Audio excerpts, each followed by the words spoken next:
Assalamualaikum warahmatullahi wabarakatuh. Hai, Mario kembali. Welcome back my content. Kira-kira kita mau bahas apa ya? Berbagai macam kegiatan yang kita lakukan tak bisa kita lepas dari namanya sumber energi, seperti air, matahari, minyak bumi, dan sebagainya. Lalu, sebenarnya apa yang dimaksud dengan sumber energi ya? Sumber energi adalah segala sesuatu yang dapat menghasilkan energi, baik secara langsung maupun melalui konversi atau transformasi. Selain itu, sumber energi bisa dibilang sebagai segala sesuatu di sekitar kita yang mampu menghasilkan suatu energi baik kecil maupun besar. Sumber energi itu dibagi menjadi dua, yaitu energi yang dapat diperbarui, green energy, dan sumber energi yang tidak dapat diperbarui, gray energy. Mari kita bahas satu persatu apa saja green energy dan gray energy itu.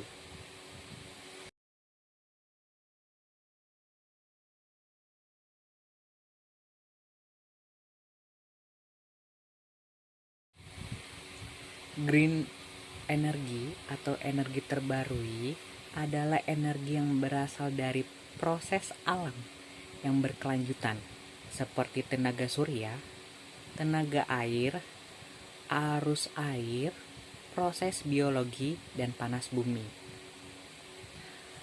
Agar dapat dianggap sebagai energi hijau, suatu sumber daya tidak dapat menghasilkan polusi. Contohnya seperti bahan bakar fosil, minyak bumi, dan jenis lainnya yang tidak dapat bentuk energi green energy.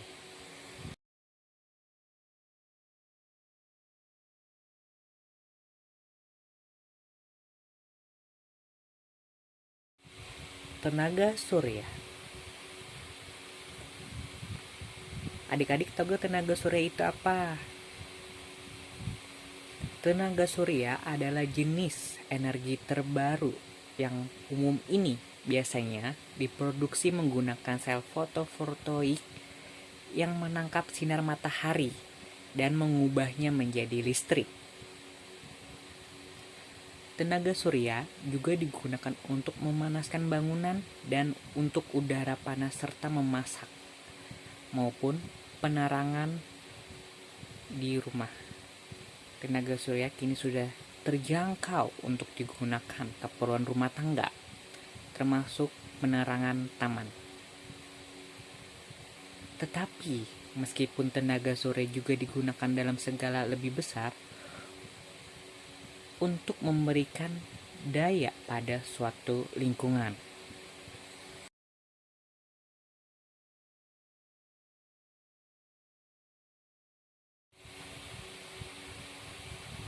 Yang kedua, pembangkit listrik tenaga air.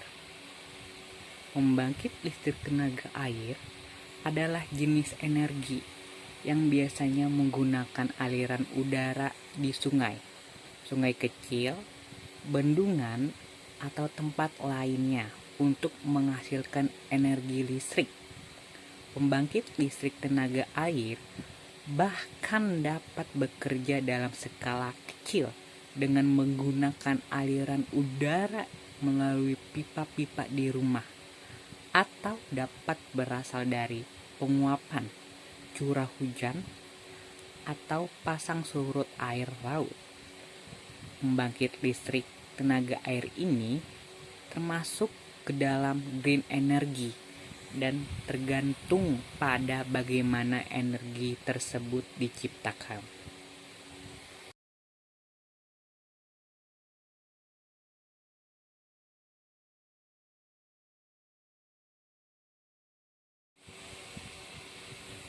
Yang ketiga, ada tenaga angin atau turbin angin.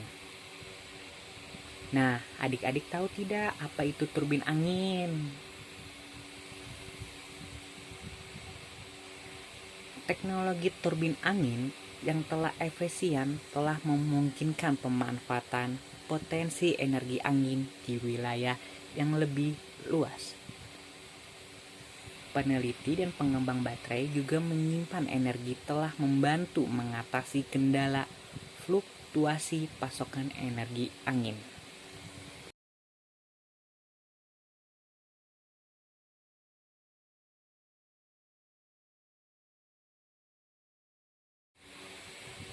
Nah, kalau tadi kita bahas green energy, sekarang kita bahas gray energy atau energi yang tidak bisa diperbarui. Sekarang nih, adik-adik, ada yang tahu tidak apa green energy itu? Nah, ya benar, energi abu-abu. Energi abu-abu adalah istilah yang digunakan untuk mengembangkan energi primer yang digunakan dalam produksi, transportasi, dan menyimpan material. Hingga saat ini, energi abu-abu belum dimasukkan ke dalam neraca suatu properti. Pasti adik-adik bingung kan? Apa green energy itu? Singkatnya, gray energy yaitu energi yang dihasilkan dari bahan bakar fosil. Istilahnya, gray energy menimbulkan polusi. Tetapi berbeda dengan green energy yang tidak menimbulkan polusi. Contohnya, apa saja ya yang termasuk ke dalam gray energy? Mari kita bahas.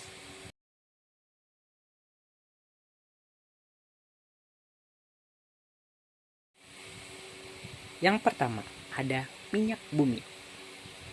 Nah, sebelumnya, adik-adik tahu tidak apa minyak bumi itu? Minyak bumi merupakan salah satu dari sumber daya alam yang ternyata paling dibutuhkan oleh manusia. Hasil olahan dari minyak bumi ini sering difungsikan dalam menyalakan sebuah tenaga listrik, menggerakkan serta menjalankan suatu kendaraan bermotor, menyalakan tenaga dari mesin pabrik, dan lain sebagainya. Walaupun jumlahnya terbatas, juga tidak dapat untuk diperbarui. Makanya kenapa juga disebut gray energy.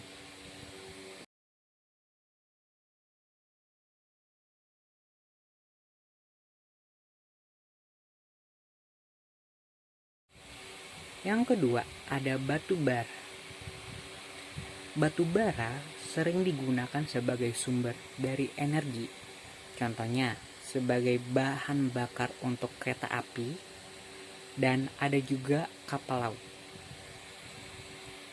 Batu bara memiliki persentase dalam jumlah karbon yang tinggi.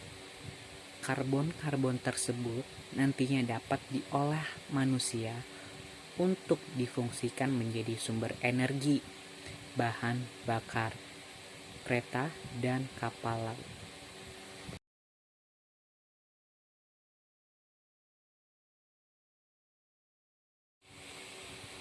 Nah, sekarang yang ketiga nih.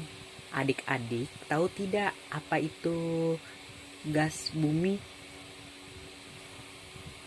Gas bumi memiliki kegunaan sebagai pusat penyediaan energi. Gas bumi akan difungsikan sebagai bahan bakar dalam memasak ataupun bahan bakar dalam menggerakkan mesin.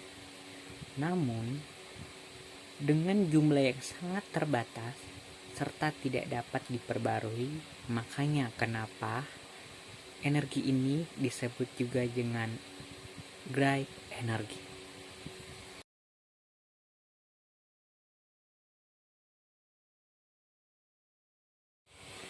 Nah, itu saja tadi pembahasan tentang green energy dan gray energy serta contohnya. Saya harap adik-adik Semoga mengerti dari kedua energi tersebut jika kalau ditanya guru maupun teman, dan dapat memberikan pemahaman yang baru buat adik-adik. Demikian dari pembahasan mengenai bright energy dan green energy.